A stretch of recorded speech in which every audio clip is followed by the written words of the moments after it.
Thank you very much, Rox, for welcoming me. And thank you, Reverend D, wherever you are. And thank you for welcoming me here in the UCC Church in Pax Christi, and especially Rox for putting me on this little tour. It's my first time to Casper, and I'm really happy to be here and thrilled. And I just want to thank you all for all the good things you're doing for peace and justice.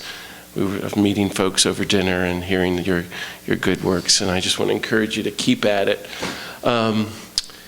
D, just call me John because my name is so ridiculously goofy. Father Dear just doesn't work. I've been telling everybody that. And Cole is filming this, and thank you, Cole, for that. And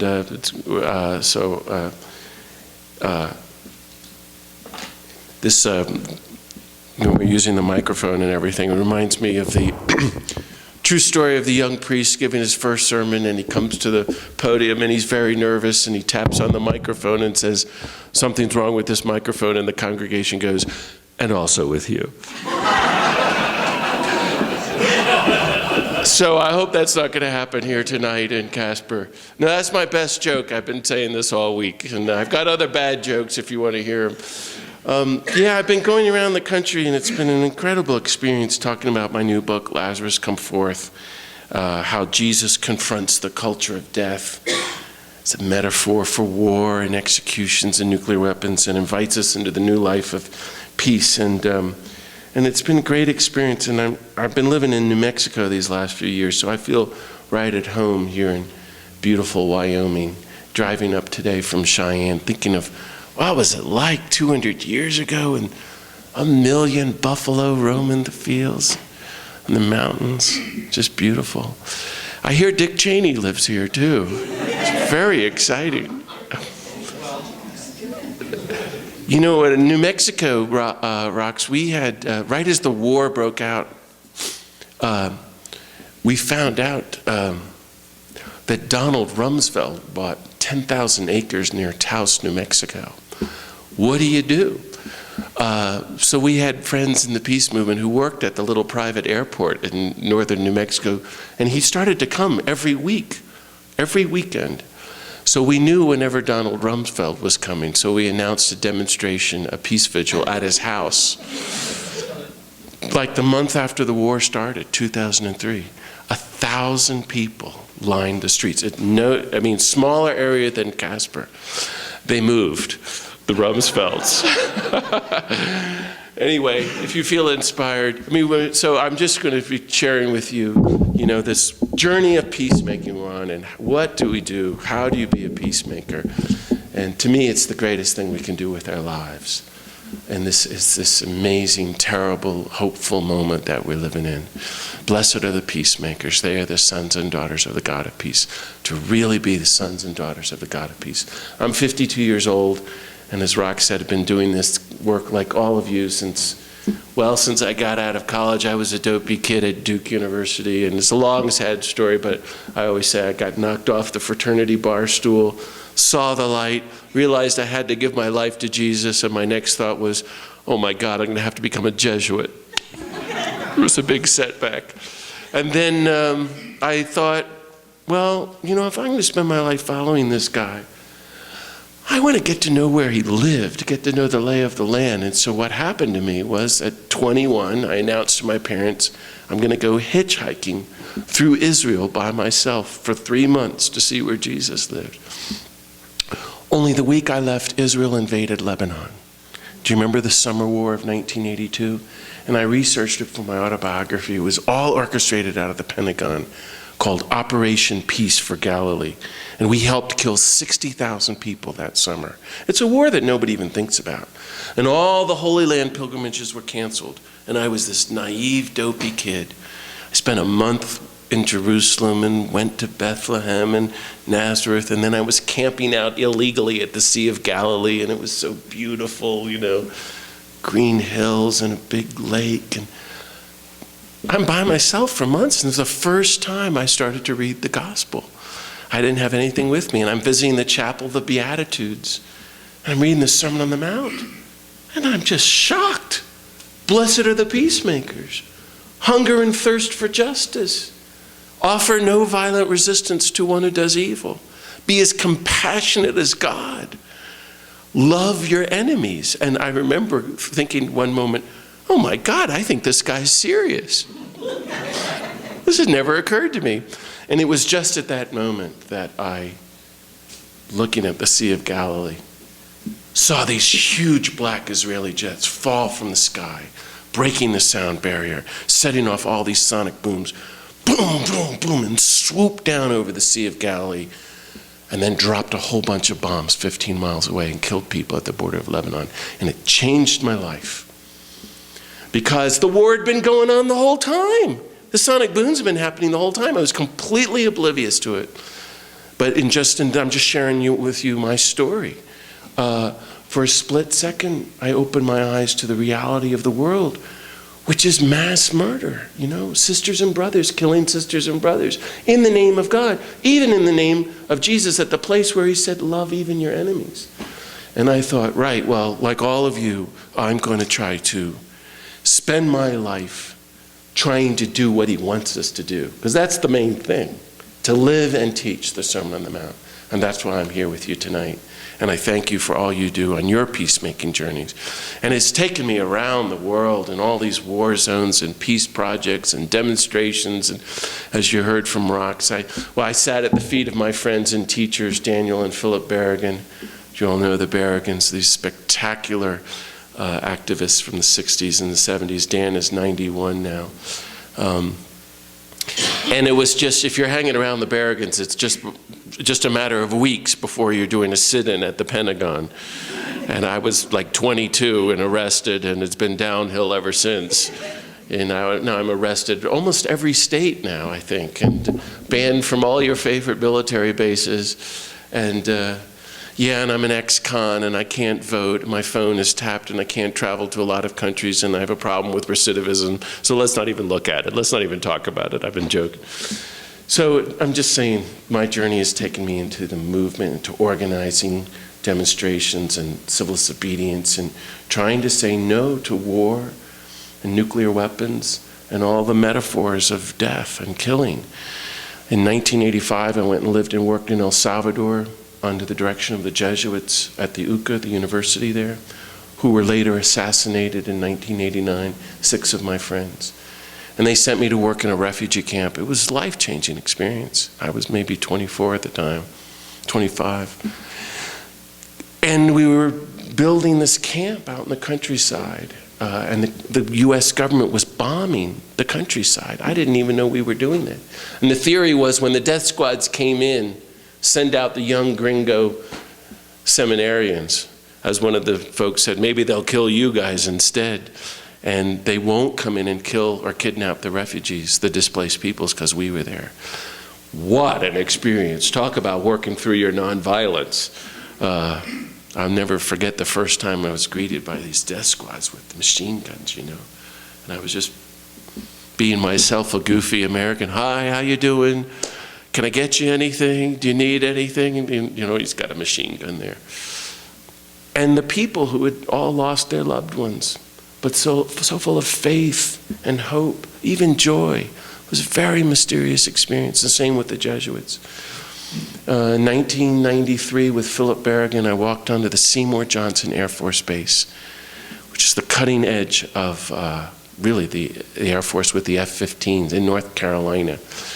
And it was 4 a.m. in the morning. It was like 3 O'Hare airports.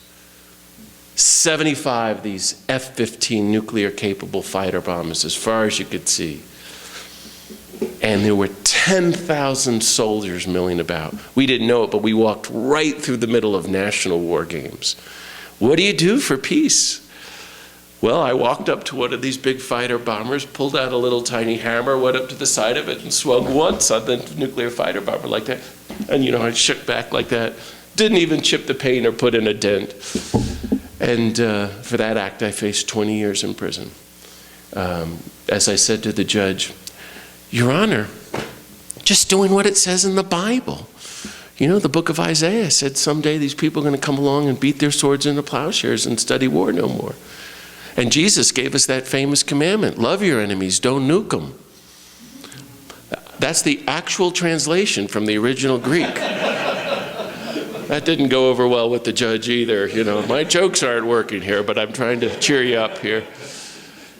Incredible experience. And basically, I did about 8 or 9 months in a tiny jail cell with Philip Berrigan.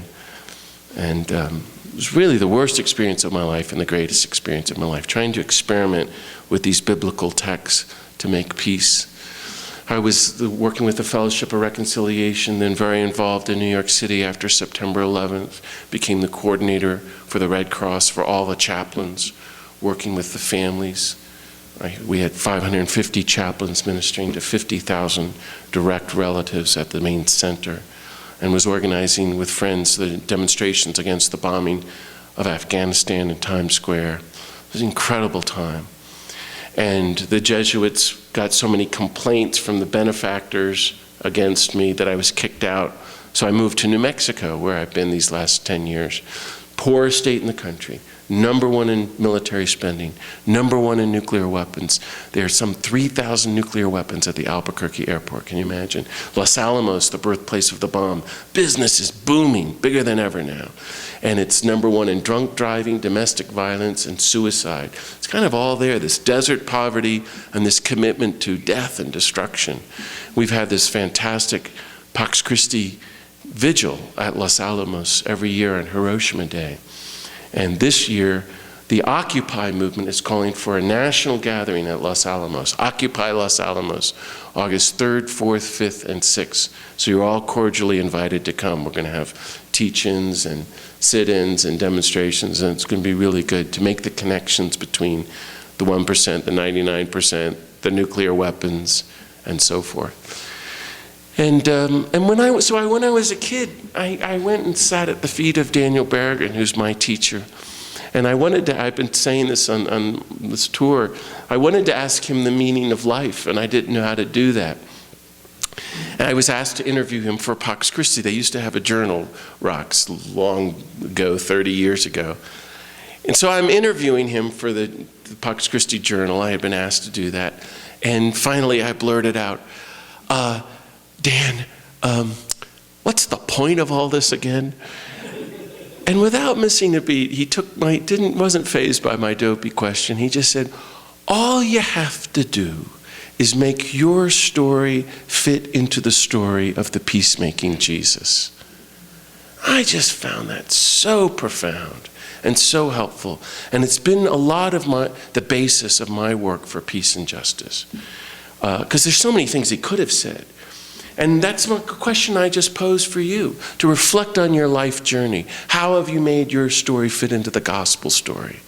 And how for the rest of our lives can we make our stories more and more in sync with the gospel story of the nonviolent Jesus?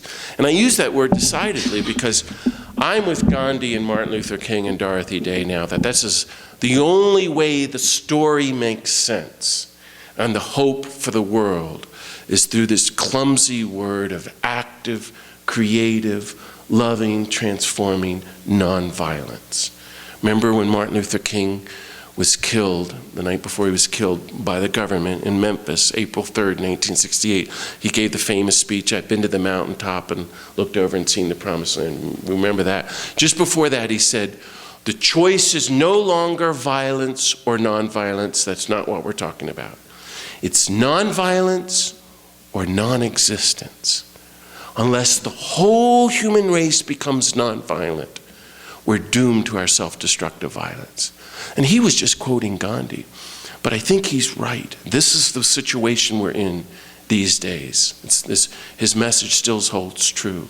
With some 25 wars, 3 billion people in poverty, 1 billion of them starving, some 20,000 nuclear weapons, this corporate greed and destruction of the earth that's leading to catastrophic climate change and destruction of the earth, and every kind of violence you can imagine that we're all resisting, from racism, sexism, to torture and executions, and so forth.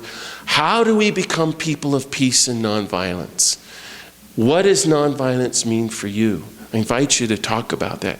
And as I've been thinking this, and I said this last night in Cheyenne, I mean, the ideal would be to make Casper and Cheyenne communities of creative nonviolence.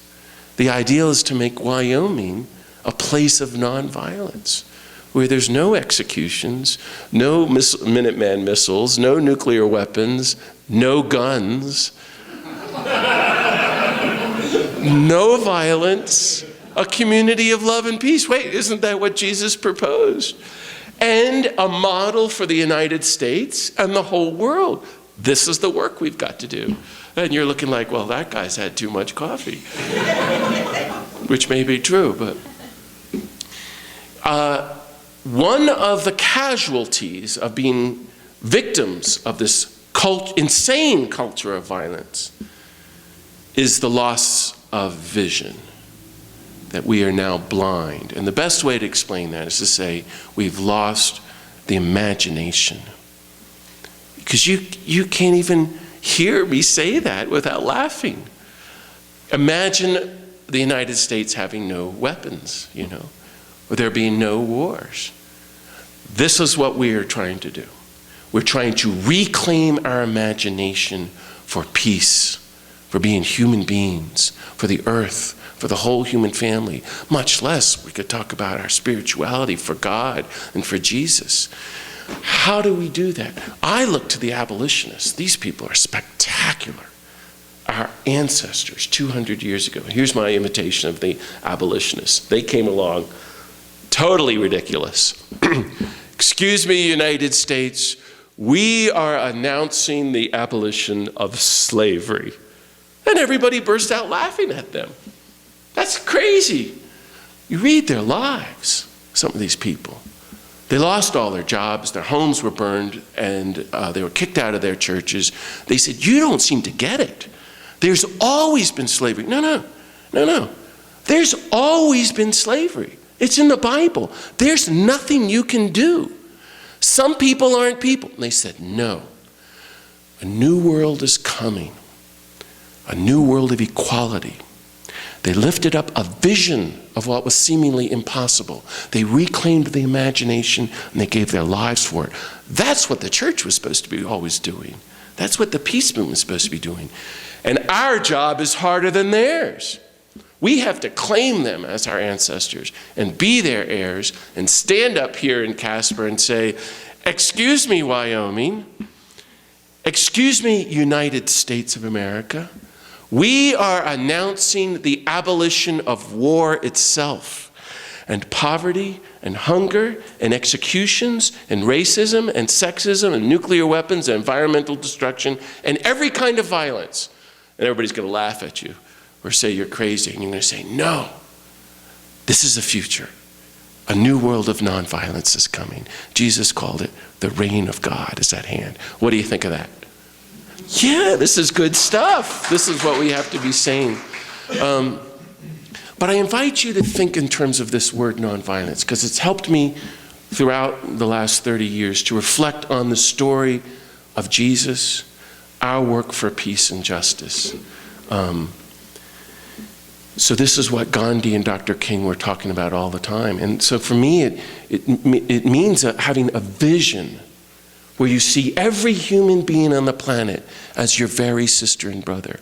And the deeper you can go into that vision of the truth of reality, that we're all one. We're already reconciled. You can never hurt or kill anybody, much less be silent in the face of 25 wars, 20,000 nuclear weapons, executions, starvation, environmental destruction. So nonviolence is not passive, it's active love, pursuing the truth of our common unity, resisting all the structures of injustice and violence, persistently reconciling with everybody, and practicing from this night forward unconditional, all-encompassing, boundless, limitless, universal love for every human being, with one catch, and it's a doozy. There is no cause, however noble, for which you will ever again support the taking of a single human life. And that's where everyone gets up and walks out on me, because they say, well, I'm totally with you, but we just got to kill this one person, whether it's Hitler or Saddam or Osama. It's like the alcoholic. I'll just have that one last drink and then I'll become sober. No, this is the boundary line. So, Gandhi used this dramatic language that this is the way of God. And nonviolence always works. It's more powerful than all the weapons of the world combined. But I would say it in 3 different ways. We have to really become nonviolent toward ourselves first. This is a real problem for us living in the United States as victims of this culture. Not loving one another and not loving ourselves. By that I mean non-cooperating with our own inner violence toward ourselves, putting ourselves down, I'm nobody, or whatever you do to yourself. And instead, just be very, very gentle toward yourself. Be nonviolent toward yourself. Try to create a space inside of peace and practice interior nonviolence. And you want to go deep. All this, the religious traditions talk about really becoming mystics of peace and nonviolence, where the God of peace and love lives. This is such a beautiful thing. This is what to be a human being is about. Now, while we're doing that, especially as activists, we're being very attentive toward ourselves. We practice, secondly, meticulous interpersonal nonviolence toward our families, our friends, our relatives, everybody in Wyoming, all your neighbors, Dick Cheney, everybody in the church. It's going to be rough. And we really are attentive to this, what's going on. I mean, I always joke, we're all for peace, but deep down there's someone we'd really like to get, And those people are our teachers to help us become nonviolent. And then the third thing, while we're doing that, we have to have one foot in the global movement for peace and justice. We have to be part of the movement to disarm the world through active, creative nonviolence. And the world is moving. This is a really hopeful time to be alive. Actually, there have been 85 nonviolent revolutions these last 30 years. 2/3 of the human race, it's being documented now, are personally involved in local grassroots nonviolent movements for peace and justice. It's just not happening here by and large in the US. But from the fall of the Berlin Wall and the end of apartheid to the Occupy movement and the Arab Spring, things are happening. And we need to be a part of that. And as Oscar Romero said the night he was killed, nobody can do everything, but everybody can do something. And I find that helpful. Be working on your interior life, working on your relationships with your neighbors and friends and everyone, and to be part of the whole human family working to disarm the planet.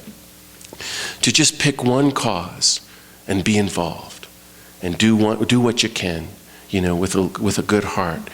So this has been my understanding and my work for peace and justice. And I'm very interested in how can we individually as a people move from violence to become people of nonviolence. And you could really reflect what happened on your journey, growing up, the violence in your family or your childhood or school, and how did you begin to become a peacemaker, a person of nonviolence? And from this day forward to your last day on earth, how can you deepen the journey of peace and nonviolence? That's a beautiful question. Well, Gandhi comes along and says this guy, Jesus, is the most active person of nonviolence in the history of the world. I just love that coming from the great Hindu. And then the poor guy goes on and says, and the only people on the whole planet who don't know that Jesus is nonviolent are Christians. It's powerful. This theologian, John Mackenzie, said, it's the only thing you can say for sure about Jesus is that he's nonviolent. The only thing. And I invite you to reflect on that. Was Jesus violent or nonviolent? I'm with Gandhi that Jesus becomes, as Gandhi says, a spiritual explosion of nonviolence that's going to disarm the whole human race and transform empires into communities of nonviolence around the world.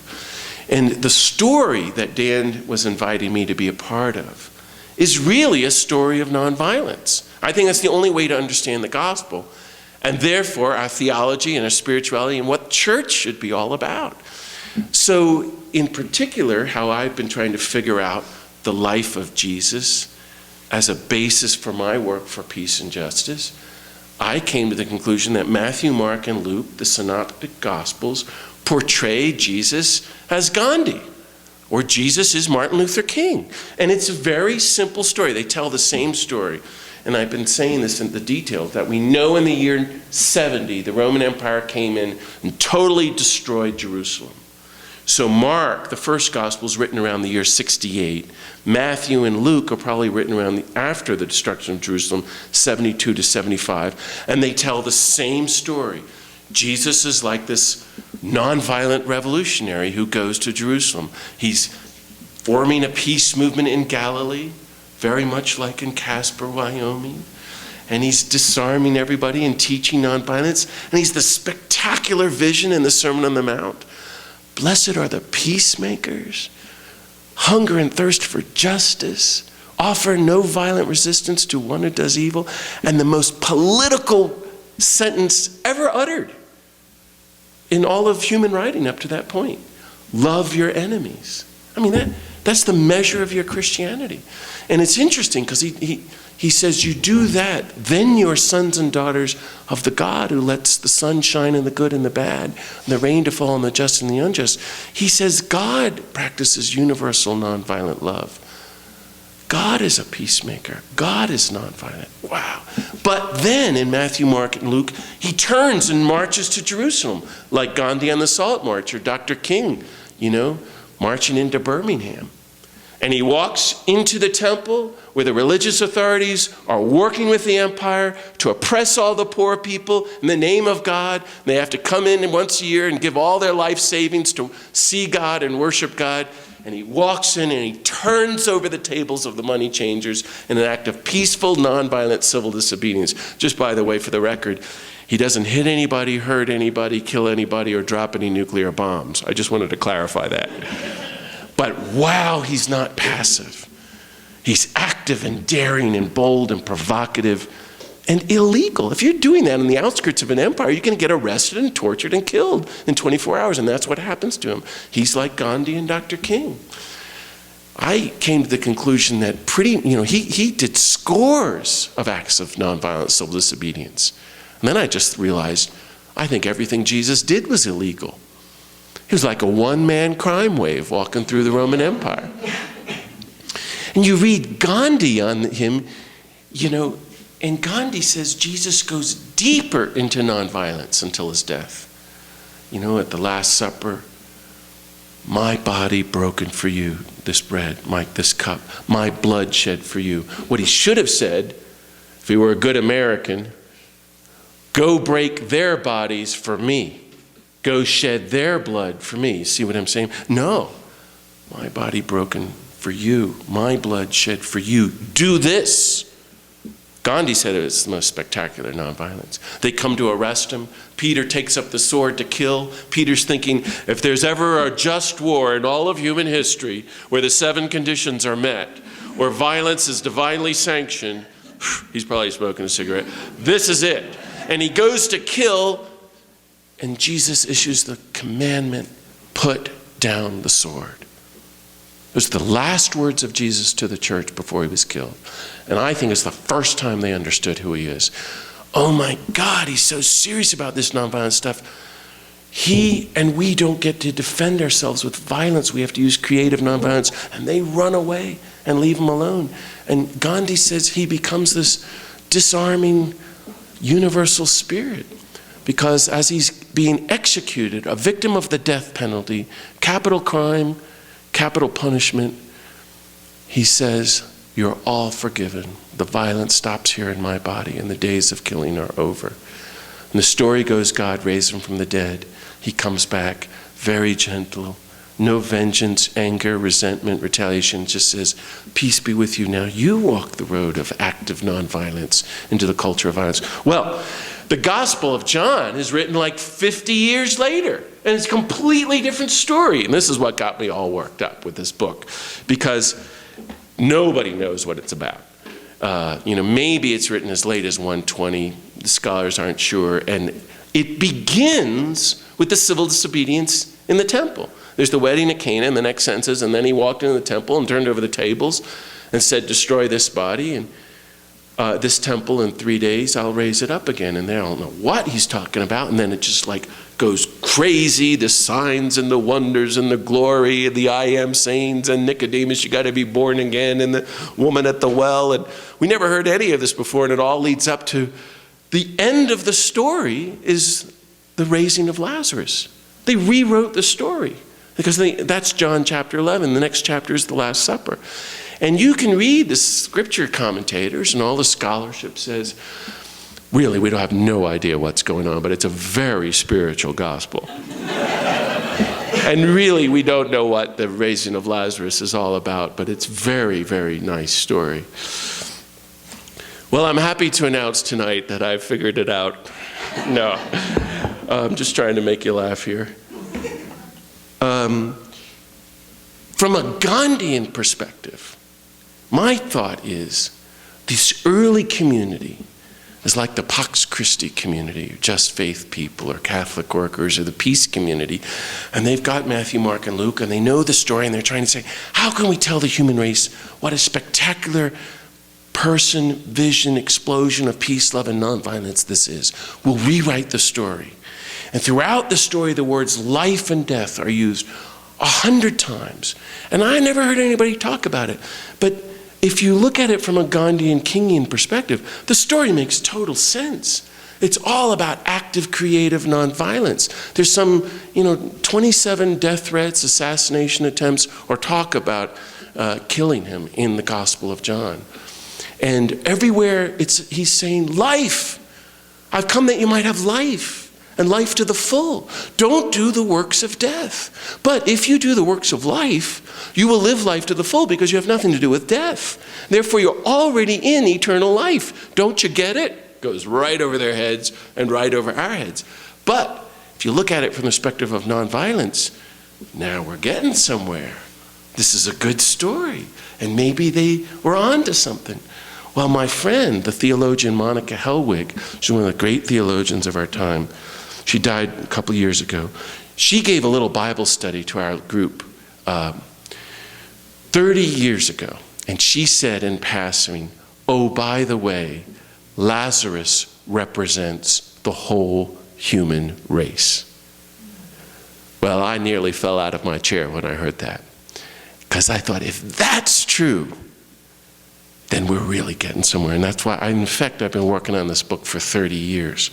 Because what Monica Hellwig was saying is, in the rewriting of the story, and Dan is telling me, how does your story fit into this story? And maybe the community of John is trying to up the ante to get us to see that this story is about way beyond Gandhi and Dr. King, the abolition of war itself. Then the whole human race is dead. Stuck in the tombs, in the culture of death, given over to killing and war and injustice and indifference in the face of human suffering. And the God of life, through nonviolent resistance, is approaching our culture of death and calling humanity out of the cycle and sickness and disease and death itself of violence. Isn't that fantastic? Well, I'm excited about it, but I've had a couple of cups of coffee. So now look, I know it's late and all, but what I'd like to propose doing is kind of walking you through the story, kind of like a Bible study. And then we could take a few questions, and then I'll be happy to meet you. And everybody's going to have to buy 5 copies of the book. I'm sorry, but no, I'm just kidding, actually. But if it's too much for you, feel free to stretch or get some fresh air. But is that okay if I kind of walk you through the story? Because I want to propose this as a way to reflect on our work for peace and justice. Where are you in the gospel story, in this calling of the whole human race out of death itself? Do you remember the poet Edna St. Vincent Millay from the 1920s? She had this great line in one of her great poems. I shall die, but that is all I shall do for death. Wow. That's the Gospel of John. That's what you and I are trying to do. We are not going to cooperate with death anymore. Death with a capital D, like the poet Auden. And whether you're talking about executing people, or the bombing of children in Afghanistan, or Iraq, or building nuclear weapons, all of these ultimately are metaphors of death, if you see, as a social methodology, which is just insanity, which is not the will of God and the story of this gospel. So in John chapter 10, near the end of the gospel, Jesus is he's saying all these lovely things and everybody wants to kill him. It's amazing. Not much has changed, I think. You remember in John 10, who even talks about these episodes, the religious authorities in this village of Bethany are going, "You're not a son of Abraham. Who the hell do you think you are?" That's the way it is. It's in your face. And this is my impersonation of Jesus in response to this hostility.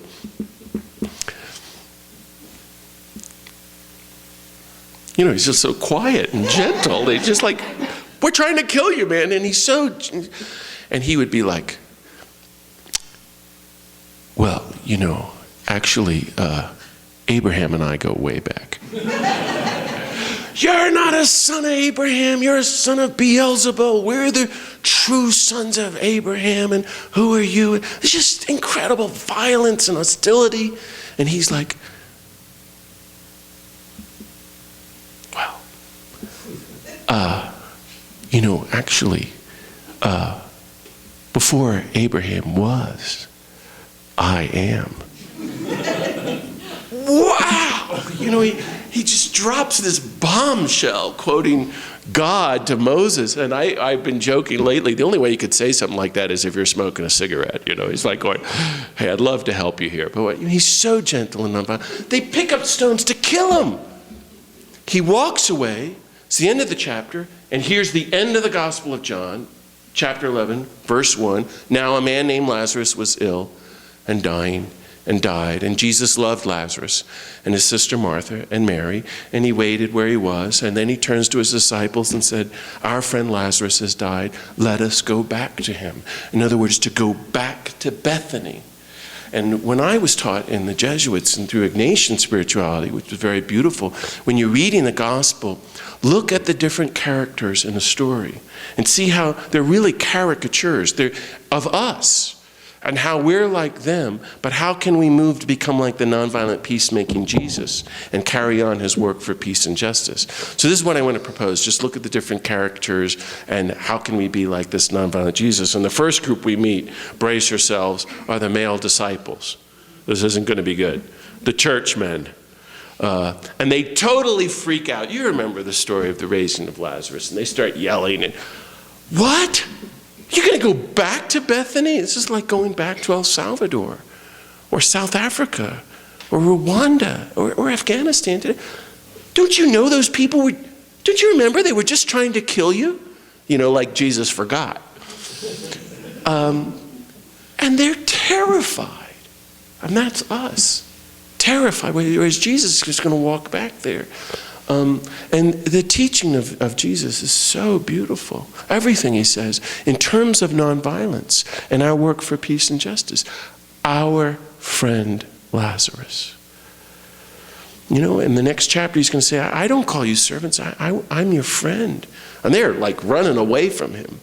In other words, peace and justice work is about friendship. Actually, Christianity should be about friendship. We're making friends with everybody. Our friend Lazarus, Monica Helwig says, is the whole human race. Our friend, the human race. And for Jesus, laying down your life is just natural and normal.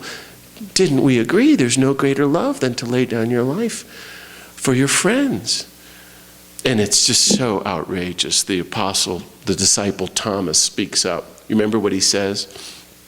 I've been joking, so forgive me for my bad jokes, but this is my impression of Thomas in response to Jesus. He says, "Let us go and die with him." Like a Monty Python movie kind of a thing. Because what I mean is that you read that and you go, "Oh my gosh, they're finally getting it. This is good. They're going to be with Jesus."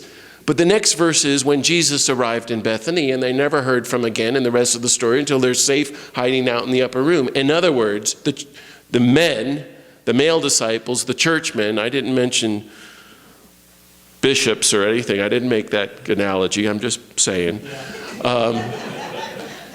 Talking the talk but not walking the walk, which is all of us. And how are we doing that? Yes, let us go and die with him. And then Jesus arrives alone, by himself, back to face the death squads on behalf of the human race.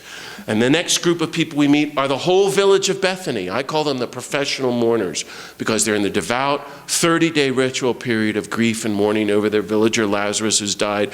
And they're very upset and they're very much fulfilling their obligations and they're very holy and their hearts are full of murder because these are the same people who just tried to kill Jesus.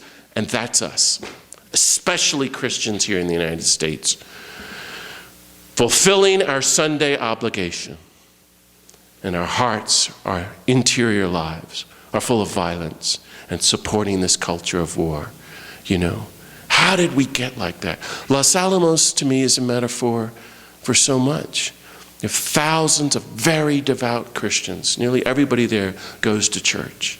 And on Monday morning, they're back building nuclear weapons. But we could look at the Pentagon or Warren, military base down in Cheyenne, all these places. How did we get like that? That's the town of Bethany.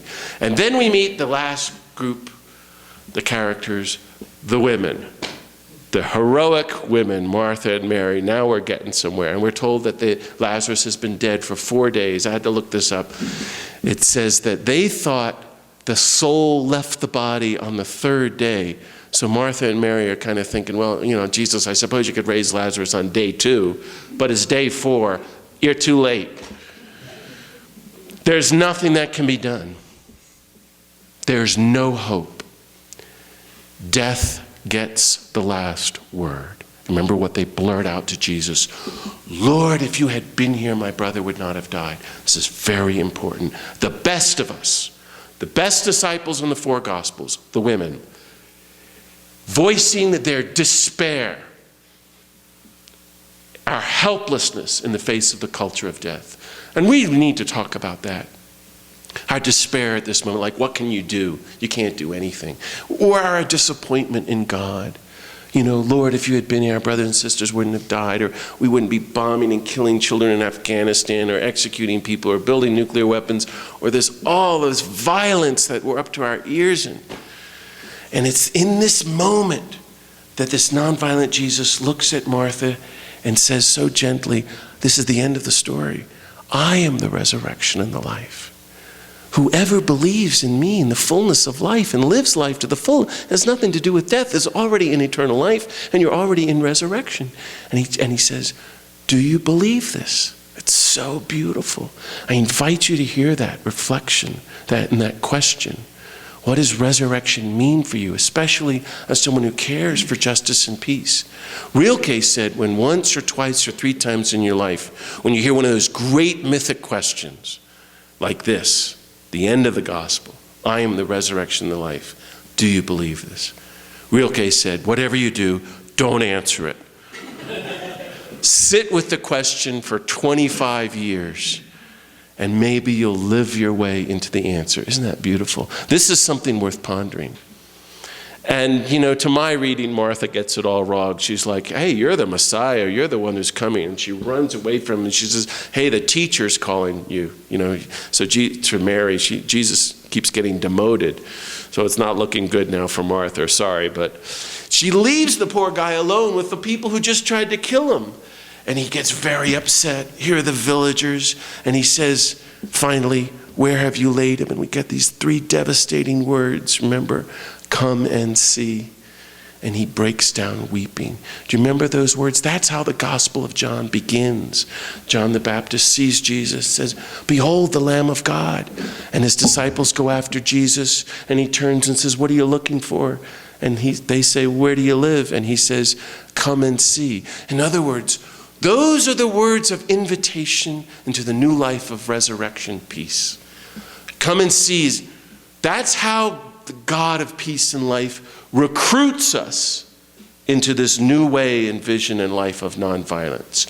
Here, if Monica Hellwig is right, what the community did, Bethany symbolizing the whole world of violence and death, the culture of death, the people of the culture of death try to recruit the God of life into the ways of death.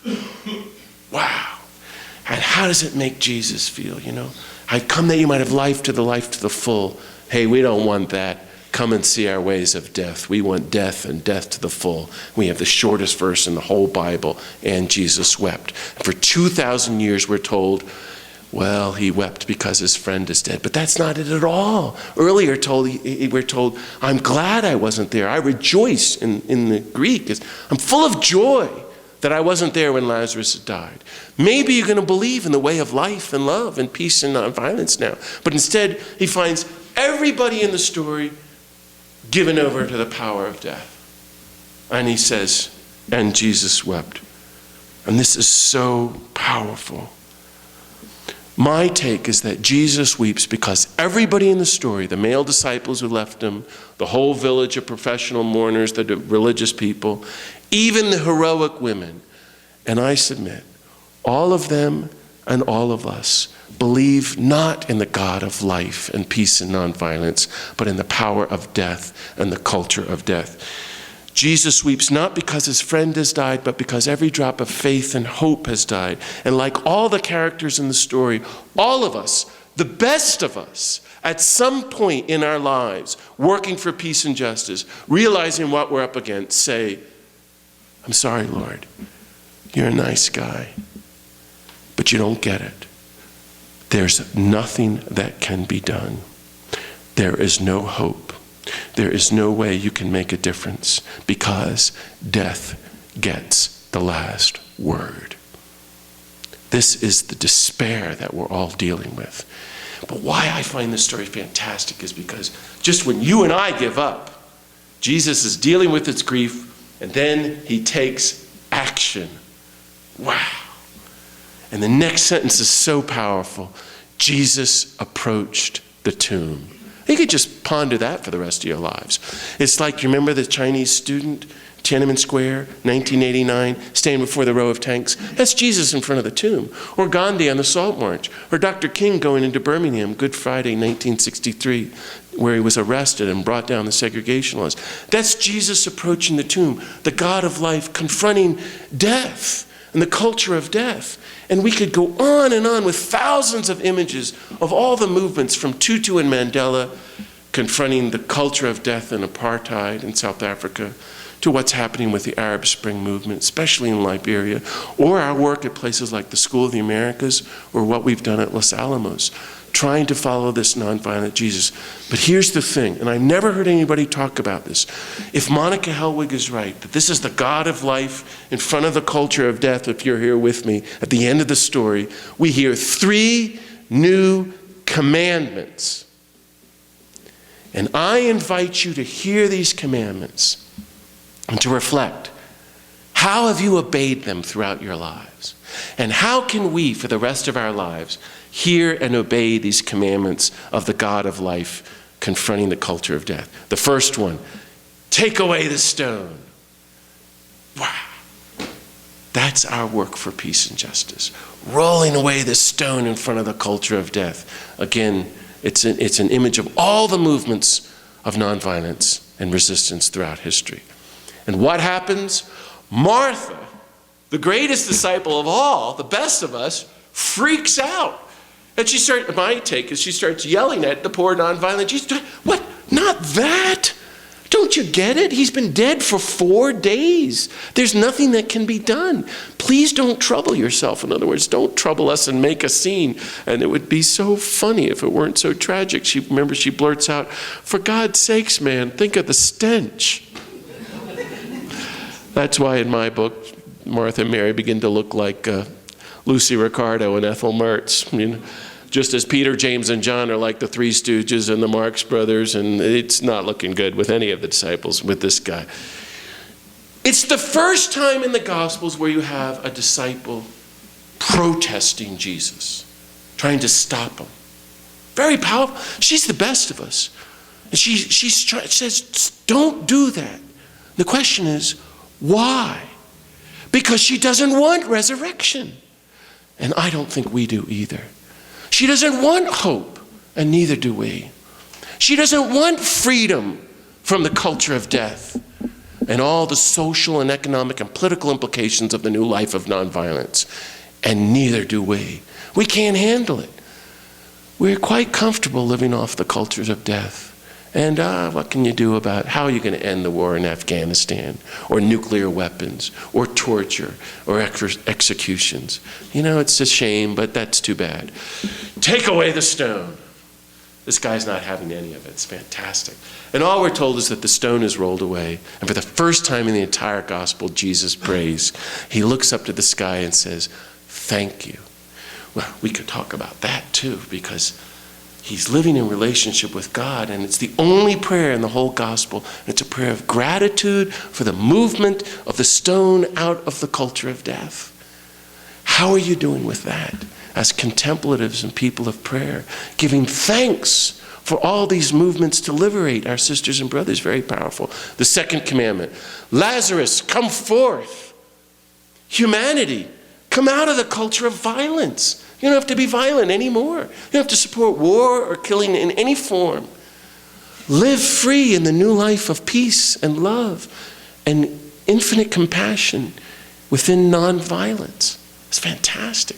And we're told Lazarus appears and he's wrapped in the burial clothes. Remember that? And we're told 5 things.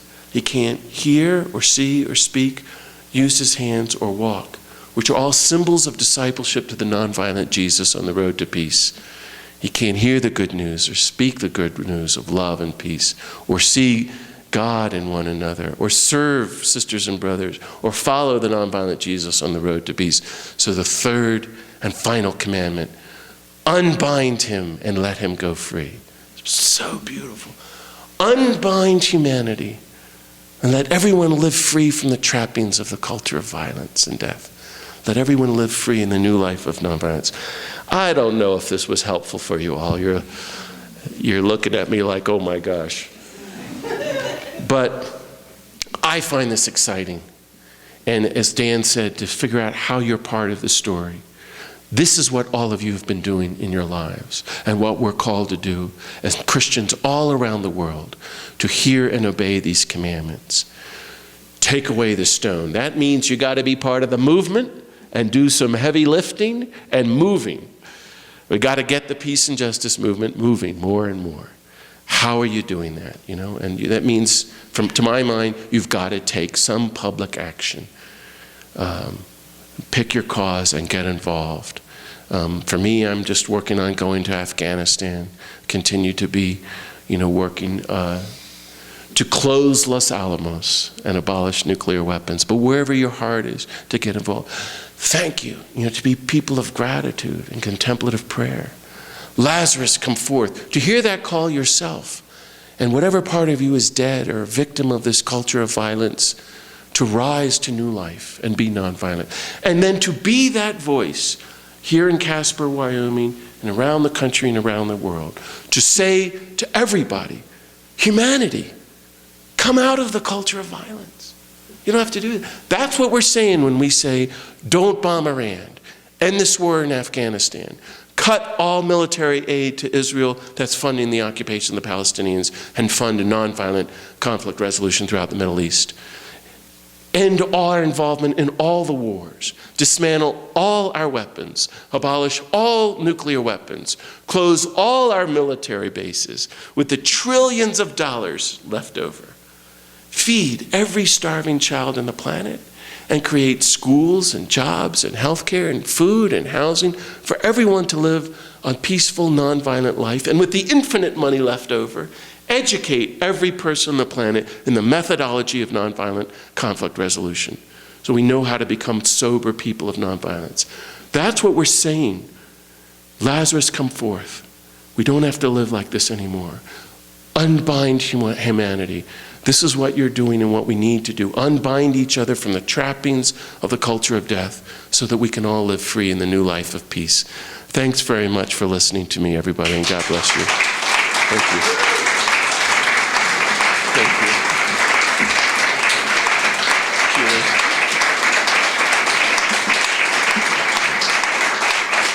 Oh, thank you.